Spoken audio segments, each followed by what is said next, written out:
السلام عليكم ورحمة الله وبركاته. بسم الله والحمد لله والصلاة والسلام على رسول الله وعلى آله وصحبه ومن والاه.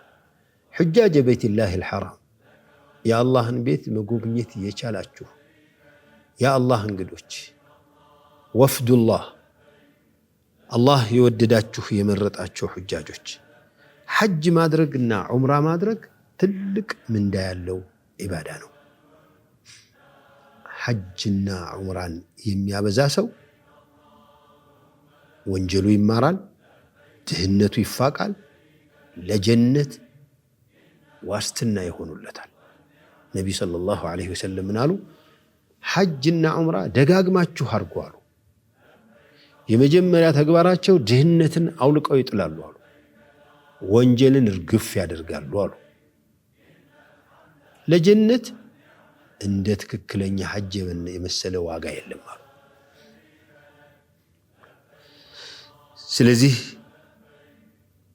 ሐጅና ዑምራን አቅም ያለው ሰው ማብራራት ትልቅ አጅር ያለው ነው።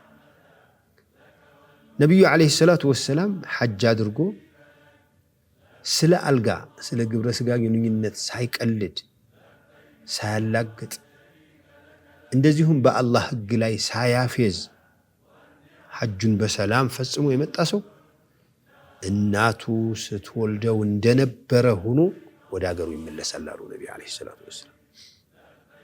ረጀዐ ከየውመ ወለደቱ ኡሙሁ። ይሄ ቤት ላይ ወደዚህ ቤት መጥቶ አሉ ነብዩ ሰለላሁ ዐለይሂ ወሰለም ቀልድ ያልቀለደ የስሜት ቀልድ እንደዚሁም ከአላህ ህግ ውጭ የሚያረጉ ነገሮችን ያልሰራ ሰው እናቱ ስትወልደው እንደነበረ ንጹህ ይሆናል። ዑምራም ሆነ ሐጅም ቢሆን ያካትታል ነው። ሰዎች የጂሃድን ትልቅነት ሲሰሙ በጣም ይመሰጣሉ። ታዲያ ሴቶቹ መተው አይሻ እንደሚሉት ሴቶቹ መተው እኛ ጂሃድ የለንም እንዴ ያ ረሱላህ አሏቸው።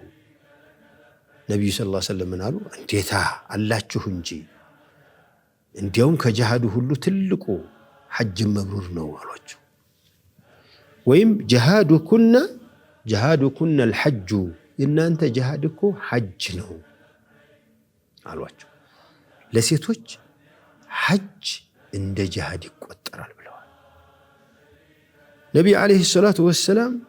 የሽማግሌ የደካማ የሴት ጂሃድ ሐጅና ዑምራ ነው ብለዋል። ከስራው ሁሉ ትልቁ ስራ ምንድነው ያ ረሱላህ ሲባሉ በአላህ ማመን ነዋ፣ በመልእክተኛው ማመን ነዋ አሉ። ሁለተኛስ ሲሏቸው ጂሃዱ ፊ ሰቢልላህ ነው፣ ለአላህ ዲን ሲባል የሚከፈለው መስዋዕትነት ነው አሉ። ከዚያስ ሐጁን መብሩር ጥሪት ያለ ሐጅን ትክክለኛ ሐጅ ማድረግ የቻለ ሰው ጂሃድ እንዳደረገ ይቆጠራል። ከጂሃድ ቀጥሎ ፊ ሰቢልላህ ካለ ቀጥሎ የሚመጣ ምንዳ ያለው ነው ይሉናል ነብዩ አለይሂ ሰላቱ ወሰለም። ስለዚህ ሐጅን በተግባር አሳይቶ በአግባቡ ፈጽሞ ህይወቱን በዳገሩ በሰላም መመለስ የቻለ ሰው ከጂሃድ እንደተመለሰ ራሱን ይቆጠር ነው። النفقة في الحج حج لا موطات كالنفقة في سبيل الله ب700 ضعف لك جهر لا እንደሚወጥ أو ወጪ በ700 ድርብርብ አጅር ነው የሚመነዳው ብለዋል። ለሐጅ ላይ የሚወጣ ገንዘብ እንደ ቀላል ሊታይ አይገባም ነው። ስለዚህ ሐጅና ዑምራን በተቻለ ያህል አቅም ያለው ሰው መደጋገም ተገቢ ነው ለማለት ነው። جزاكم الله خير والسلام عليكم ورحمة الله وبركاته.